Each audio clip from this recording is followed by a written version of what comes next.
We've talked a lot so far this offseason about what the Vikings' options are with Kirk Cousins, but what about the alternatives? We'll do that today on the Locked On Vikings podcast. You like that on 3, 1, 2, 3, you like it! You are Locked On Vikings, your daily Minnesota Vikings podcast, part of the Locked On Podcast Network, your team every day. Hello. Welcome to the Locked On Vikings podcast, part of the Locked On Podcast Network, your team every day.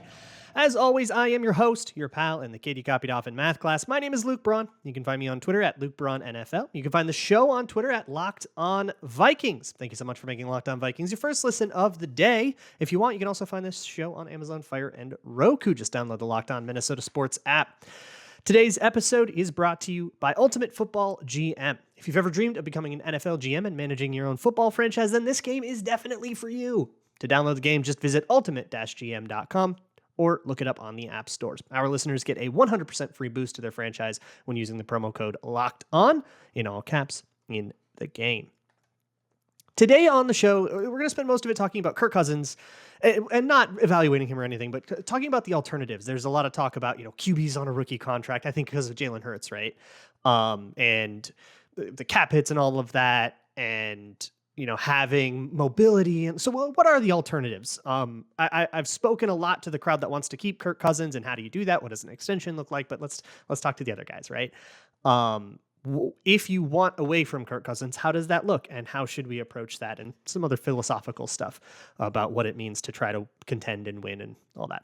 But first, real quick, a quick news dump.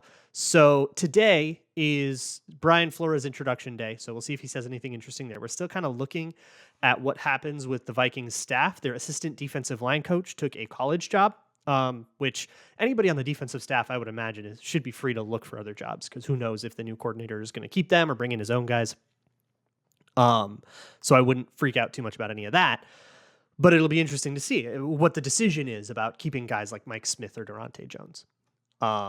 Also, Dalvin Cook had a shoulder surgery, which is an injury that his shoulder has been bugging him since 2019.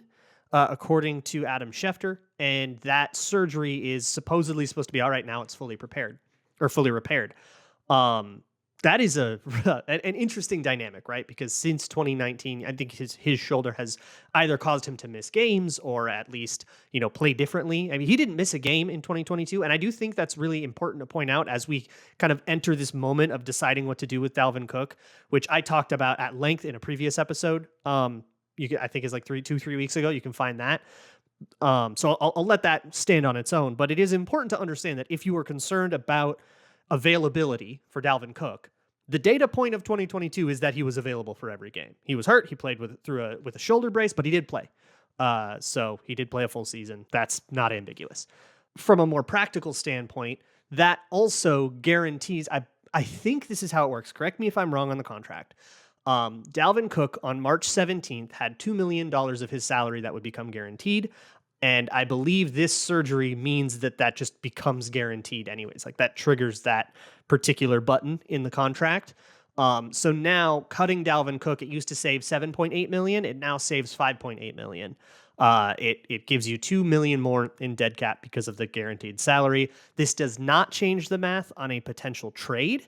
But a trade is going to be difficult with a guy who's recovering from surgery, right? Because of like physicals and stuff like that. So that's going to also throw a weird logistical wrench in the idea of trading Dalvin Cook, which probably does depress the market a little bit. So that's a bummer. Essentially the options of like when to do this really start pointing toward a post-June thing for Dalvin Cook, because that will split up the prorated bonus in a way that it means 3.1 mil dead this year next versus 6.2 mil dead all at once. And you just choose which one of those you'd rather have. And then either way, now you're adding 2 million to this year. So you're getting like 8.2 mil dead if you just cut Dalvin Cook for cap space. That was a much more attractive option before that $2 million guarantee vested. So something to think about as we kind of get into deciding what to do with Dalvin Cook. It makes trading him a little more attractive, which means you'll do it for a little less, which means it's that much more likely to happen. And it also makes like post-June cutting him at least a little bit more attractive too, I think. If you are going to release him, that might be the way to do it. And you can, release him in March, designate it post-June, and he can still go do free agency. But you don't get that cap space till after the draft, which does put a wrench in things, and you'll have to do something else to get under the cap for the beginning of the league year. But enough about all that. Let's get into the meat of the episode, which is what to do at quarterback. Now, the reason I am getting into this is because there was a big old discussion on Twitter that I saw that was kind of the main topic, I guess, that I figured I would weigh in on QBs on a rookie contract or drafting quarterbacks high, I guess was the whole thing. I think it was a Phil Mackey tweet, and Mackey gets people riled up all the time. Is like, hey, Christian Ponder, Dante Culpepper, like we haven't taken guys that high. Like Tavares Jackson, I think he was the last pick in the second round. And I guess he called that a high quarterback, although I don't know. It's about the same range as Kellen Mond. I don't know if that one is as serious of a thing, but I do think that the Kellen Mond, Tavares Jackson range is a good place to take quarterbacks. Just don't take quarterbacks that shouldn't go that high. But the idea of drafting a quarterback when you already have a quarterback. Now, here's what I'm going to say. I don't think a lot of people are like, we have Kirk Cousins, why would we take a quarterback? Only the most militant Kirk Cousins stands whose opinion boils down to Kirk Cousins is actually an elite quarterback and he's just being held back because he doesn't have the supporting cast. So you need to use those picks to get the supporting cast, which I think is too absolute of a take.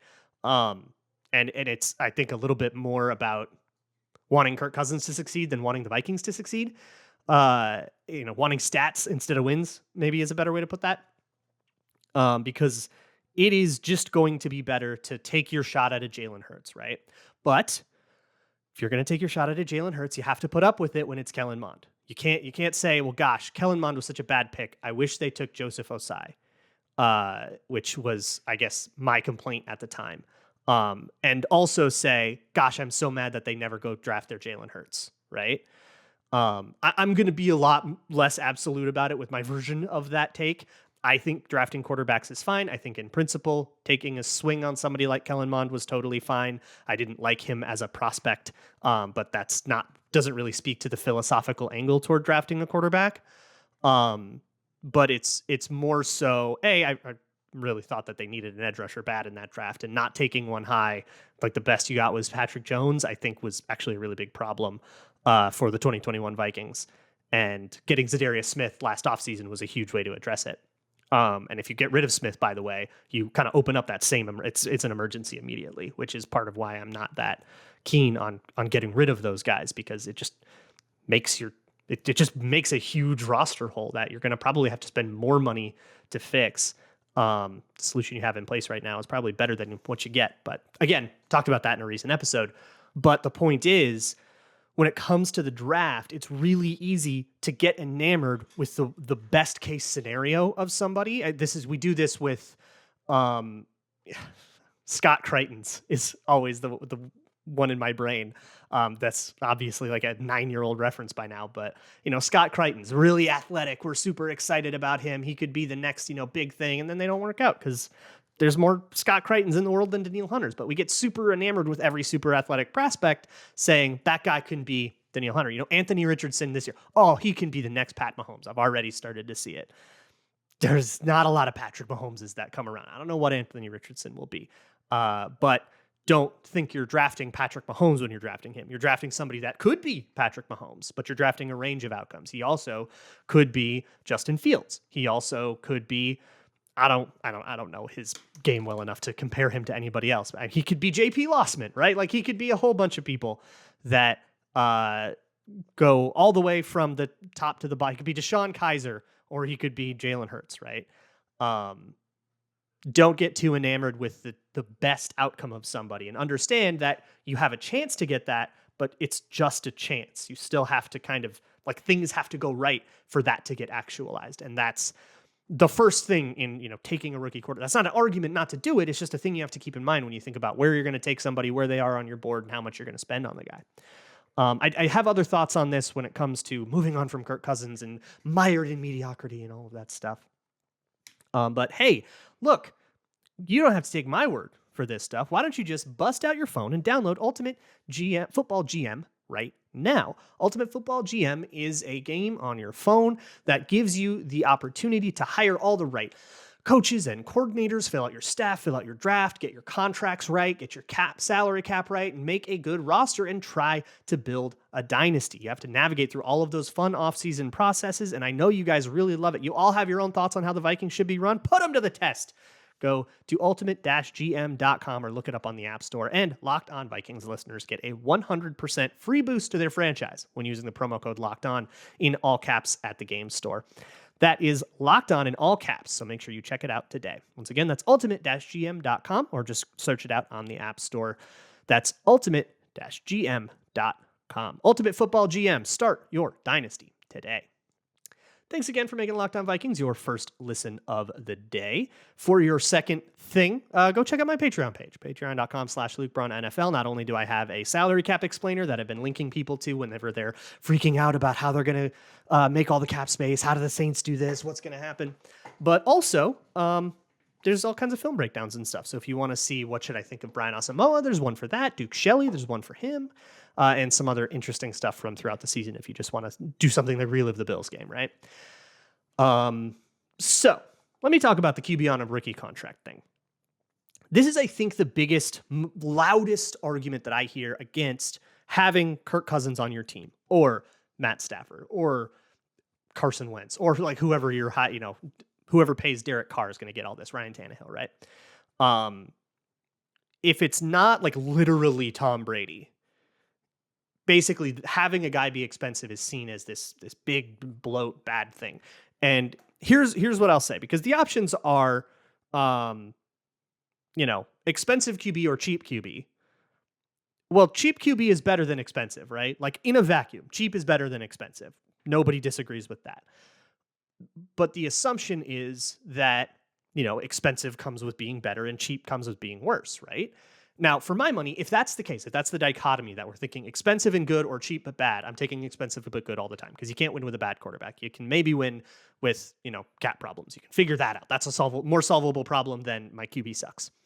But again, that is oversimplifying it. Because really, the goal here, and because of the rookie wage scale and how it all works, there's this huge inefficiency with how much a quarterback gets paid, $40 million a year, or you've got him on a first round rookie contract, which is like $4 million. And if you have somebody like Jalen Hurts who plays at a Super Bowl caliber level, and you can get that level of quality for a rookie amount of money, that's a big inefficiency you can take advantage of. I don't think we need to pour through PFR data to prove this. I think just about everybody agrees that if you can have a good quarterback and not have to pay very much for him, that's worth it. And that is including that you paid, a first round, pick that guy in the top 5, right? Now the Eagles paid a second round pick for Jalen Hurts and not that much money. So great. They're doing awesome with that. But even if you up it to, and I had to pay, the third overall pick for my guy, great, right? That's the coldest take of all. That is the most room temperature take ever. You're not smart for pointing out that having a cheaper quarterback is better. But I think that's not what the take is most of the time. It has to be taken a step further, lest it be, a take too lukewarm to be proper clickbait. I think then it goes to the idea that you can't win with an expensive quarterback. That you cannot do it. And that gets so much harder to prove because you're essentially proving a negative. And any counterpoint really topples the argument. And the last 3 Super Bowls were won by QBs on more expensive contracts, right? Tom Brady, Matt Stafford, and now Patrick Mahomes has, I think, a bigger cap hit or a larger percentage of cap than any quarterback in history, right? He's Patrick Mahomes. He's obviously worth it. But, I like winning with Matt Stafford is another one. And maybe, if Joe Burrow wins that Super Bowl, then we're not really talking about this. But at the same time, you could then make that same argument about Matt Stafford. Like in the world where Cincinnati wins the Super Bowl in 2021, I could say, well, Stafford was in it. And if he won that game, then that would become a counterpoint. Are we really putting it on one game? And again, that's small sample, right? That's only 3 examples. It's the most recent. I mean, it's 3 years of history. and 3 of the 13 years that we've been in this rookie wage scale CBA, by the way. But I think the problem is if you're looking at the results of a season and then working backwards, you're missing a lot of nuance of each team's particular situation, right? The way the Rams built their team is a lot more than whether or not they had a rookie quarterback. And the way the Chiefs have built their team is a lot more than whether they had a rookie quarterback. And the way the Bucs built their team is a lot more than whether or not they had an expensive quarterback. So I don't think you can get away with the idea that, well, you just can't win if you have an expensive quarterback because provably you can. How likely it is one thing. You have to kind of take it and walk it back to, well, it's easier to win if your quarterback is cheap, which we're now back to the most lukewarm take of all time. Like, duh. So that's why the QB on a rookie deal thing has never been that interesting to me. It's just so reductive. Like which QB on a rookie deal? Because, Kellen Mond was on a rookie deal too. That's not going to do anybody any good. And I'd much rather have Patrick Mahomes on his big deal than Kellen Mond on a rookie deal, right? So that all just falls a little bit flat for me. And if we want to find out, okay, where are the Vikings with their QB situation?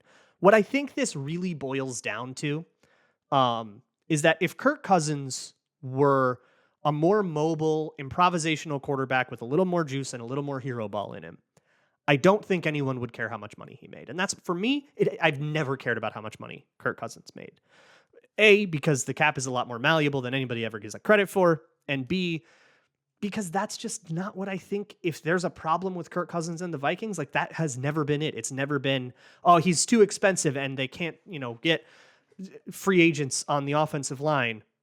I don't know. They've got 2 pretty good tackles now, and they've had one of the most expensive defenses over the last 5 years. So it's not like they haven't spent money on people. I mean, they've got free agent in Zadarius Smith. They've got big contracts for Danielle Hunter and Kendricks and Harrison Smith, contracts that are so big people want to get rid of them now. So we can afford to have bloated contracts.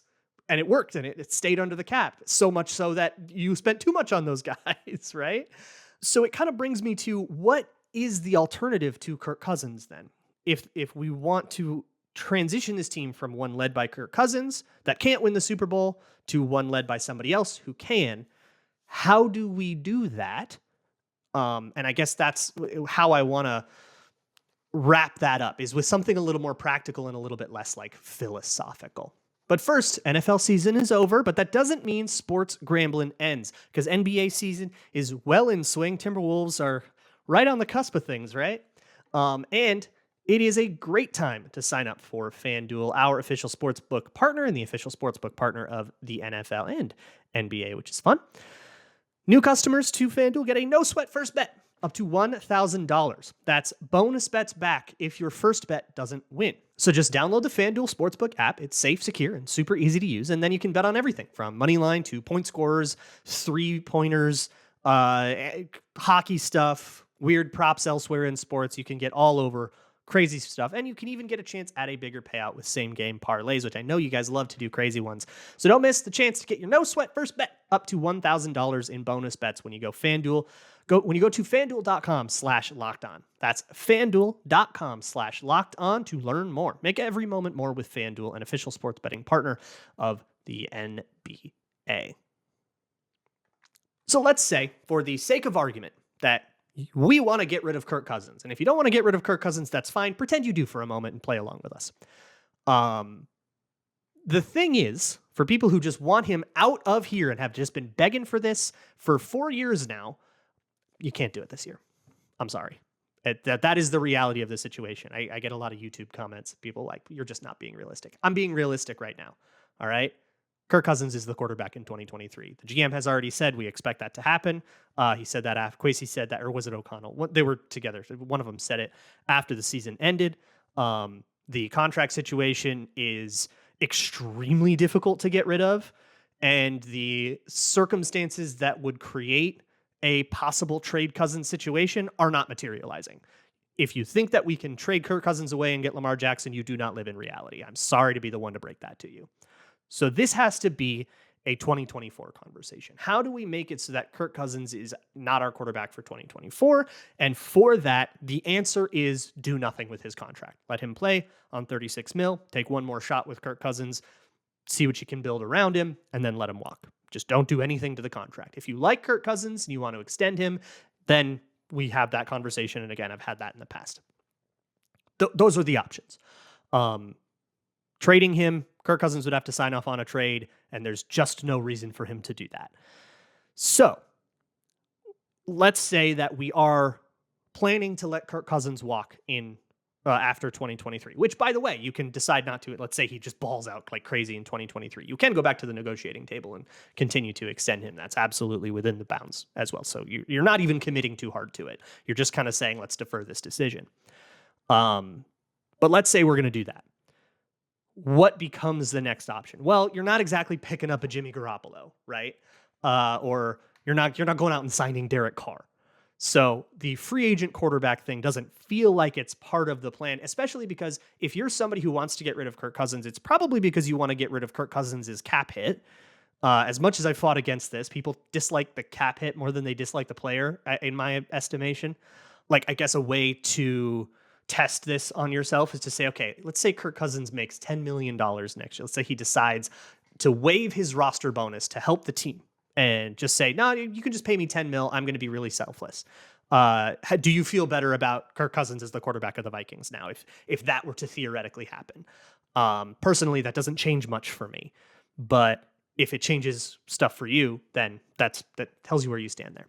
But let's assume, I'm going to guess most of you that don't like Kirk Cousins as the quarterback of the Vikings probably think he's too expensive, and going out and getting another expensive quarterback like Derek Carr would probably not assuage your concerns that much. Like, I don't think that that's the answer that's going to satisfy many of you. That means we are looking at the draft. Now, like you could probably tell when I was talking about Anthony Richardson, I do not have great opinions. I have no exposure to guys like Hendon Hooker or even Bryce Young and CJ Stroud. I get those two mixed up. Which one's the Ohio State guy? One of them's Alabama, I think. Like, that's how unexposed I am. I don't really watch college football. And when it comes to actually scouting those guys, I will get to that, but I'm not going to try to make up an opinion before I have. I don't think that would be fair to you. So we'll put a pin in who specifically, but for now we can just kind of say generic. It's like a political primary, like generic Republican candidate versus Joe Biden or whatever. Generic quarterback versus Kirk Cousins, right? And that represents a really vague, wide range of outcomes from, well, it'd be great if you spent, if you traded down to pick 40 and then picked a guy like Jalen Hurts and then he was your quarterback of the future and he got you to the Super Bowl year 3.